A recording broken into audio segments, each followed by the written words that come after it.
ever seen before.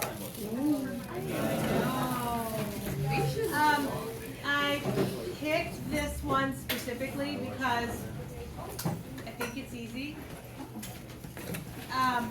We'll test on Friday, which is a short day, so we'll be done before Thanksgiving, which is nice. That way you have a week to refresh.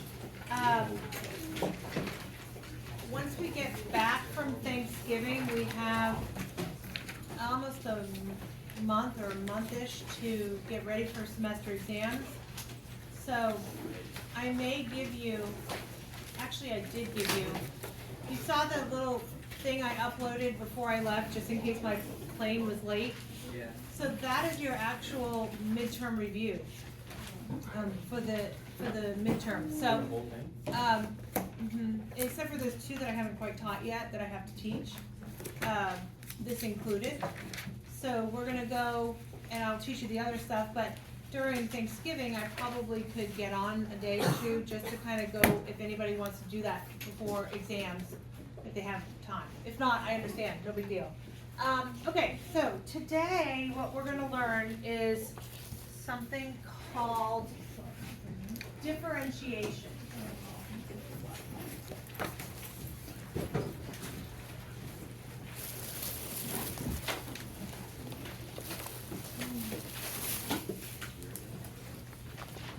I know some of you have given me tissue boxes and it looks like you have a 5 on the test. I haven't graded them yet. I got home this morning at 1, so, and then got up at 5. So I will do my best to get those graded, most specifically your class graded first so I can get those in there. Because I know parents are going to be like, what happened? Okay, so let me preface this lesson with, I feel like this is one of the easier things you're going to do. When you learn how to take derivatives, another way to say differentiation, when you learn how to take derivatives, typically you learn it in Calc 1, okay? And it's typically 3 or 4 weeks into that type of lesson. So what I'm going to be teaching you today is quite advanced. They are quite high in point nature, but some of the, like second period is like, why are they so high? I think somebody's trying to get in. I don't know, did I hear or not? I did, okay. So I think you're gonna be really pleasantly surprised with that. Let me just preface it with, when you go, if you retake Calc 1 at the college level, you'll learn something called limits and continuity. It's typically the beginnings of derivatives. I don't teach it that way for this course. So if you go back, the limits and continuity might be a challenge because you will have never seen it. You'll know how to do like the second half, because typically when I do this, you will say, if I taught it for calculus, when I taught at the college level, they would be like, why did you just show this stuff first?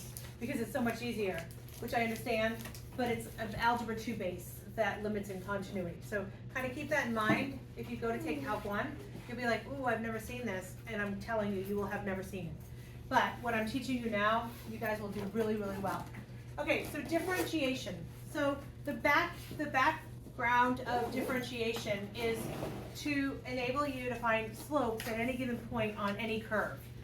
So let me start with, if I gave you, okay, if I gave you a graph, whatever that graph is, and I gave you 2 points on that graph. Let's say this is 1, 1, 1, and this guy over here is 4, 5, okay? If I asked you to find the slope of the line that connects those 2 dots, what you currently know right now, would you know how to find the slope of the line that connects those 2 dots?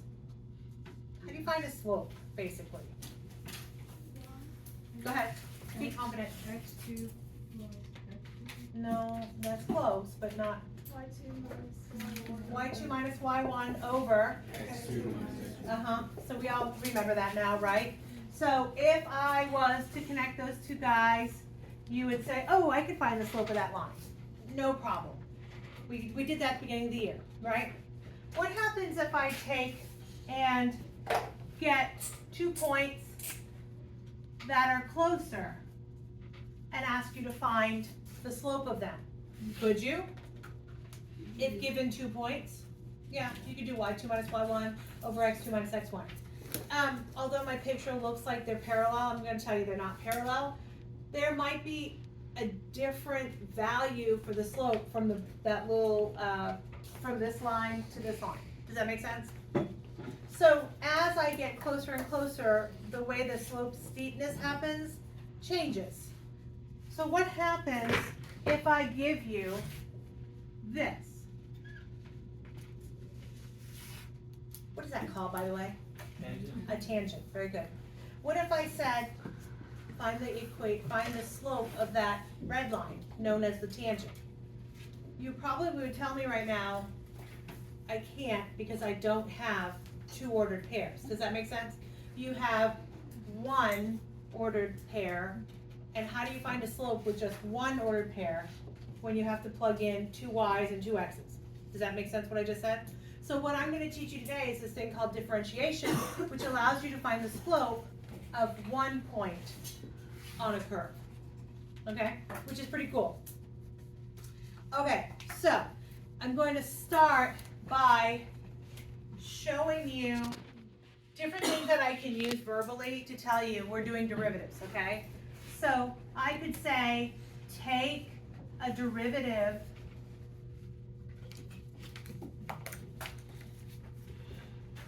take a derivative. It just means differentiate, okay? I could say derive, which is another way to say differentiate. Okay, so those words actually kind of fly out in different ways. Like I'll be like, take a derivative of, or derive this, and you'll be like, ooh, what does that mean? They all are one and the same, okay? So the first thing I'm going to teach you is what we refer to as the power rule. I want to make rhyme or reason as to what it looks like with tangents on a graph.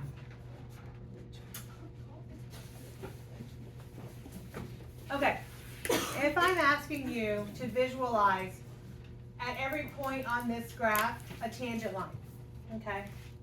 So if I was saying, go ahead, visualize tangent lines all the way down, all the way through.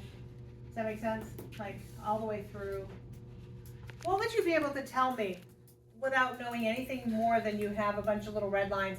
What type of slope am I looking at here? Anybody have an idea?